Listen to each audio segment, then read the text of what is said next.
Bonjour à vous. Dans cette vidéo, j'ai envie de vous présenter un petit peu l'étoile de Bethléem sous la forme d'objets et d'extériorisation de cette forme, et notamment le passage de la 2D à la 3D en lui ajoutant la dimension de la profondeur. Alors je vais vous la présenter. Je vais commencer avec la version 2D la plus simple. Donc ici, elle est dessinée au Posca sur un petit tabouret. Et donc on voit c'est une étoile à 6 branches qu'on appelle aussi un hexagramme unicursal. Alors pourquoi unicursal? Parce que on peut le tracer d'un seul trait. Vous voyez, avec mon doigt, en faisant le tracé, je reviens toujours au départ. Je n'ai pas besoin d'interrompre mon tracé pour tracer une étoile, alors qu'avec une étoile à 6 branches qu'on appelle l'étoile de David, donc c'est ces trois triangles isocèles, vous voyez, je tracerai celui-là. Ensuite, il faudrait que j'enlève le doigt pour tracer la deuxième partie. Ici, c'est pour ça qu'on l'appelle unicursale. Donc elle est intéressante de mon point de vue pour plein de raisons. Et notamment le fait que sa symétrie verticale crée la possibilité d'une bascule.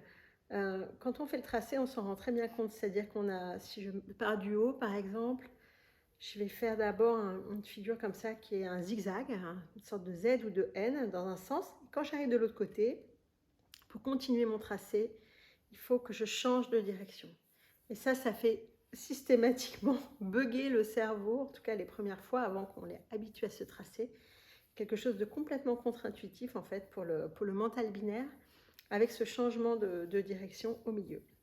Vous voyez, ce sont des Z ou des N qui le tracent en 2D. Alors, elle a aussi ceci d'intéressant, cette figure, je l'ai présentée dans mes textes, mais là, je vais vous l'évoquer très rapidement, peut-être je ferai une vidéo plus longue dessus. C'est qu'elle correspond aussi au pattern 369-369 de la suite de Fibonacci réduite dans son ensemble en fait. Donc si on trace un trait avec 24 occurrences, donc là on en a 6 qui sont symbolisées, mais imaginons qu'on en a 24, et en fait on va placer la suite de Fibonacci tout le long de ces 24 et la réduire, et on arrive en fait au bout de la suite, et après ça recommence toujours la même. Et quand on fait cette magie-là, ce qu'on se rend compte, c'est que si je démarre d'ici, j'ai le 3, 6, 9, 3, 6, 9, 3, 6, 9, 3, 6, 9.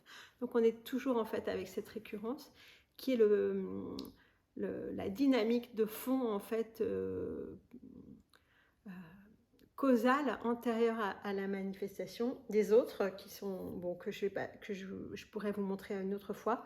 Les autres chiffres, donc qui ne sont aucun multiple de 3, qui sont positionnés aux autres endroits, qui eux forment un treillis derrière avec des lignes verticales et horizontales en fait qui se répondent dans des symétries absolument magnifiques. Donc ça, c'est une grande grille du vivant en 2D. J'ai eu envie de lui, et vous voyez, donc elle tient dans un hexagone, hein, donc avec aussi la figure bien sûr du sceau de Métatron. Alors j'étais un petit peu, en fait quand j'ai découvert cette figure, ça m'a obsédée. J'ai passé des jours et des nuits à m'en imprégner, à en rêver, à être inspirée par elle. Et il y avait notamment pour moi le besoin de la mettre dans le corps, ce qu'on a beaucoup exploré aussi dans différents cercles, c'est-à-dire comment la danser, comment la sentir, comment la faire circuler en nous. Et il y avait quelque chose qui me chiffonnait un petit peu avec ces angles-là abrupts, dont je me rendais bien compte qu'en fait, il symbolisait plus des changements de direction que des coupures aussi vives en fait que ces angles-là. Et assez vite, j'ai eu envie de lui trouver la rondeur en fait, et de quoi parlaient ces angles en fait, de quel mouvement il parlait. Donc j'ai trouvé un mouvement que je fais sur mon corps, mais ça m'a donné aussi envie de donner de la profondeur dans la forme. Donc tout d'abord, j'ai réalisé un dessin code où je la présente avec la dimension supplémentaire, donc là, telle que je pouvais la dessiner avec une certaine perspective. Donc, vous voyez, on a toujours ce dessin qui fait un seul mouvement. Et on voit, là, on est devant, après, on repart. Là, on est complètement derrière, et puis il y a les différents embranchements et les différents endroits par où elles s'entrecroisent. Donc ça a été super intéressant pour moi de voir commencer à la voir comme un ruban en fait. Et suite à ça, j'ai un ami qui m'a proposé de prendre effectivement un ruban et d'essayer de la mettre en 3D. Donc voici le résultat de cette recherche-là. Donc c'est du papier cartonné avec des agrafes, hein, tout simplement. Et ça a permis de commencer à la mettre avec l'espace, avec le vide, avec la profondeur, et de chercher un petit peu quels étaient ces angles en fait de croisement, par où elle passait. Alors ce qui m'a beaucoup plu dans la confection de cette étoile là, c'était de faire passer une fois au-dessus, une fois en dessous le ruban, de manière à qu'il y ait vraiment l'entrelac, comme on peut voir aussi dans les motifs des dessins celtiques par exemple. Et puis, ce que j'ai trouvé particulièrement intéressant, c'est que sont apparus au jour en fait ces deux Vesica Piscis qu'on peut voir ici au premier plan et l'autre qui est à l'arrière-plan, donc ils sont en face l'un de l'autre et vous voyez qu'ils n'ont pas la même direction. S'il y en a un c'est les mandorles aussi, hein. La mandorle, vous voyez, si elle est là, elle est en horizontale, l'autre mandorle est en verticale. Et alors, je n'ai pas encore été au bout de la compréhension de ce que ça signifie, mais c'est là où je vois en fait la bascule, en fait, le changement de direction entre la bascule de 90 degrés de ces deux mandorles. Là, et suite à ça, il y a eu encore un pas de franchi avec l'idée d'un autre ami qui a pris pendant un cercle sur l'étoile de Bethléem, qui a pris un câble de débroussailleuse. Donc l'avantage, c'est que la matière, donc c'est un plastique qui est qui est à la fois assez dur pour avoir une certaine tenue et en même temps assez souple et élastique pour qu'on puisse lui imprimer des formes. Donc il est parti de l'idée que c'était un seul tenant, donc un seul ruban, donc depuis le cercle en fait, et il a trouvé ce pliage que je vous montre maintenant.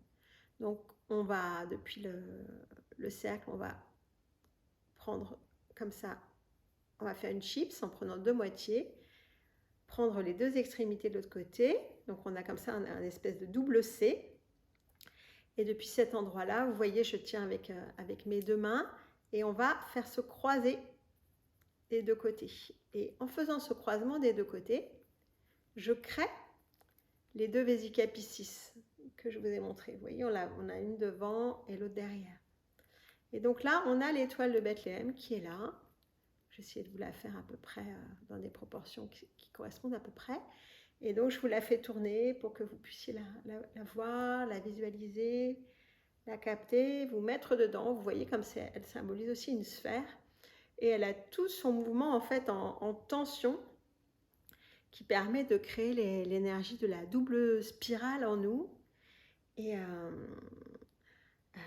toute une dynamique en fait de rencontre de ces deux spirales en fait de directions différentes qui se rencontrent en nous et qui en se rencontrant en nous viennent nous aider à neutraliser les polarités et nous remettre dans une unité. Vous voyez en fait depuis cette double dynamique, c'est vraiment un mouvement qui a son intégralité en fait.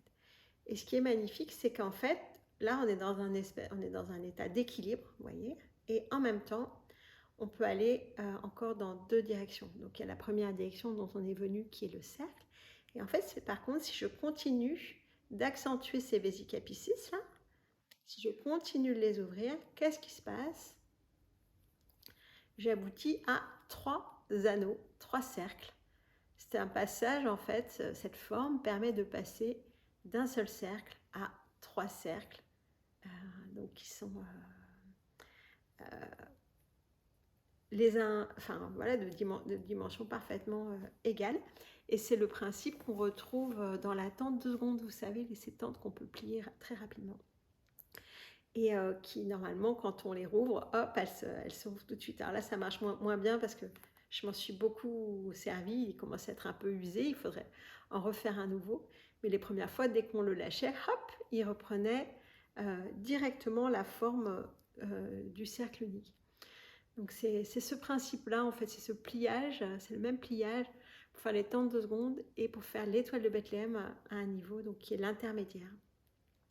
C'est très satisfaisant à faire, je vous invite à l'explorer vous aussi. Et puis moi, voilà, il y a l'envie de le réaliser à taille plus grande, en fait, à taille humaine, pour se mettre dedans, pour pouvoir y méditer ou faire je sais pas moi, des mouvements de danse ou y chanter.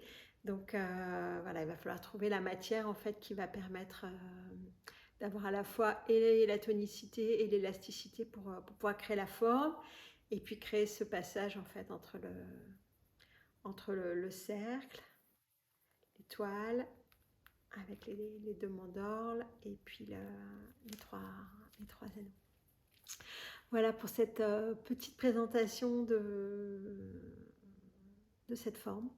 J'espère que ça vous a plu, j'espère que ça va vous inspirer, que vous allez faire vos propres recherches et que vous allez me les partager pour qu'on puisse mettre ça dans le pot commun et continuer d'avancer ensemble dans l'exploration de cette dynamique passionnante. Merci beaucoup à vous, prenez soin de vous, à bientôt.